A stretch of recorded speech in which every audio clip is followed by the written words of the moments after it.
Hi everybody. I wanted to record this video for you because you so graciously provided your feedback on what makes a wonderful workshop. And instead of writing a giant list, I thought I'd shoot this quick little video for you. I'll try and make it quick. And then share it and see if you have any feedback and hopefully find some of these useful. So let's get started. Okay, so first off, physical space. People mentioned, have coffee and refreshments on hand.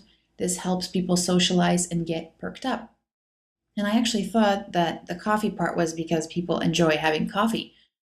But the person who suggested the tip said it has nothing to do with that. It has to do with the fact that people have to get up and come to the same spot to actually have the coffee, which is excellent because then they have to socialize rather than just finding their seat and, ignoring everybody for the rest of the day. Check out your sound and check it throughout the day. And I think a lot of people underestimate how their voice strains over the course of the day. So maybe for the afternoon, have a backup, like a microphone. Also, some people sit in the back, but they don't realize that the room acoustics are poor. So ask people who have maybe problems hearing you to move up front, or if you can, maybe it's good to actually move around the room.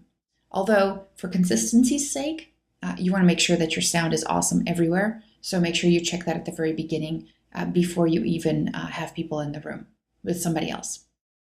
And set up the room for collaboration. I love this one. Classroom style setup is not conducive, like, the rows, not conducive for collaborative work. It's hard. So try having round tables or pairs, having people set up in tables of pairs. They kind of have to collaborate with each other. And the other part that I like to add, because I think physical space is actually very important to the kind of energy that's in the room. And I feel things like plants and greenery and great lighting are very important. And that you should, if you can, get plants or bouquets of flowers or something that soothe the eyes and help you relax and improve the quality of the air in the room, so that you have people who are there spending the whole day or a couple of days have a better atmosphere. All right, now, before the workshop, have the attendees complete work before they arrive. And this should be something that allows them to explore some aspect of their own reality and have them share that when they come to your workshop. And if you do pre-work right, then participants will have a more immersive experience. And think about the key points that you want your participants to walk away with, and then make sure that you bring this insight into the pre-work. And here's a tip that I recently learned. Don't call it pre-work. Call it coursework, because pre-work people can sometimes associate that with being optional. But coursework is not optional. It needs to be completed so everyone can start on the same page. And don't forget, people are very busy, so you have to send reminders more than once that the pre-work is due or the coursework is due, and when you're expecting people to show up and with what. And do that several times. Presentation itself, be attendee focused. This is a great tip. Don't spend too much time talking about yourself. People are in there for that nugget of value that you promised, whether this is a workshop that's put on by a consultant like myself, or it's a workshop that's put on internally by an internal training team. Remember that value is key. And somebody said to avoid PowerPoint Hades, that less is definitely more. So for example, if your presentation has 3 themes or 3 key areas, then your PowerPoint presentation should also have these 3 key areas outlined so that people can see a definite transition, and it's supported visually. During the workshop, pair people up and vary levels of experience. And this is important. People will be drawn probably to others that work at their workplace or that they know. But really, the studies that have been done on group work and pair work is that when you have people who are of different levels and people who have different experiences and ideas on how something should be done, then what happens is they have to work a little harder to convince the other person. And when you do that, you're actually learning the material better yourself. So it's purely selfish, but they don't know that at the time. So do vary the experiences, and it's actually good to have a difficult partner, believe it or not. So ask participants at the beginning of your session what they want to learn most from that session. I like that very much. And then return to it at the end or several times throughout the workshop. And I feel that's part of setting expectations and making sure everybody's on the same page about what you're going to deliver. And if people do have questions, then you can address them right away or let them know that this is something that's outside of scope. And another great suggestion here is to offer a quick win. So activities that are achievable and get positive results, something like, let's say, getting constructive critique of an office idea, something that people can build on with the help of others. Atmosphere. So engage your audience at every step. Have fun, or better yet, have a fun station for participants. I remember one of the suggestions, and this is something that has resonated with me greatly because I'm the kind of person who thinks that everybody wants to play with toys. When I first started anyways, I thought so.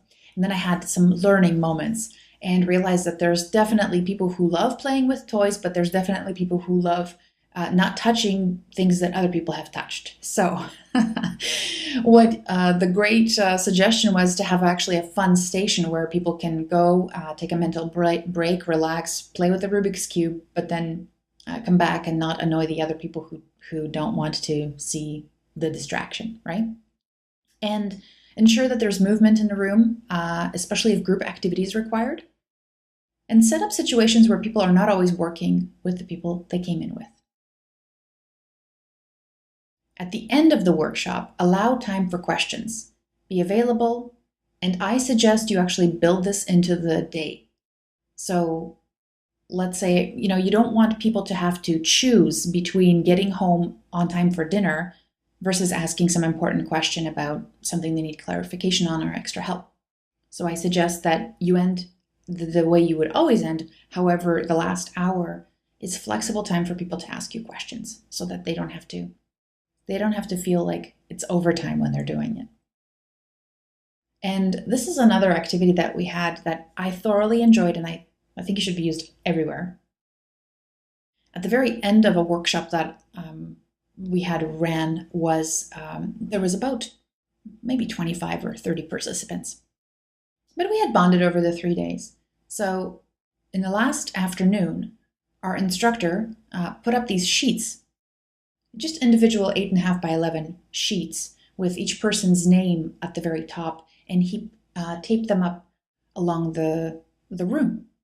And we all had markers, and that sheet became almost like the goodbye note that you would write to that person, or well wishes. So we all went around the room, and on each person's sheet you would write, thanks so much, I had a great time working with you, let's connect on LinkedIn, or good luck. It's that, when I don't know how many of you get these, but my dentist sends me these cards for my birthday, and the whole office signs them. I don't know all of them. I only know the dentist, but and my hygienist, of course. But when I get that card, it makes me feel great. So this is almost like, I don't care if people throw it away right away, but some people are really going to enjoy that, and that's going to be beside their certificate in their office. So I think that's something you should do. And presenter characteristics. Some things are very important, like remembering people's names, but that's a very hard thing to do, as you know. So I suggest asking people what they'd like to be called during the during the workshop, and having these beautiful pre-printed 3-folded pieces of paper so that you're not relying on people's ability with markers to be able to read their name. And that way when they come in, it's one more piece where they get their name and they can put it in front of them, and you can refer to them by name. And remembering special facts about them, well, you'll have to work on your own with that. I really suggest just trying to get people to talk about stories, and stories are easier to remember. And then as you recall them, then you make more of a connection with that person. And I think that was it. Now, obviously, there's more to workshops than that, but I thought these were pretty good tips, and I compiled them here. I know there's more. Of course, I know there's more, but I didn't want to make this a 4-hour video. So what I'd like you to do is, if you like this video, let me know, give it a thumbs up.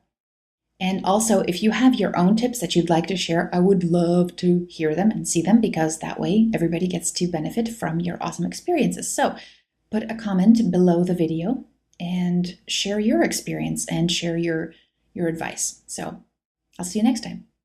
Take care.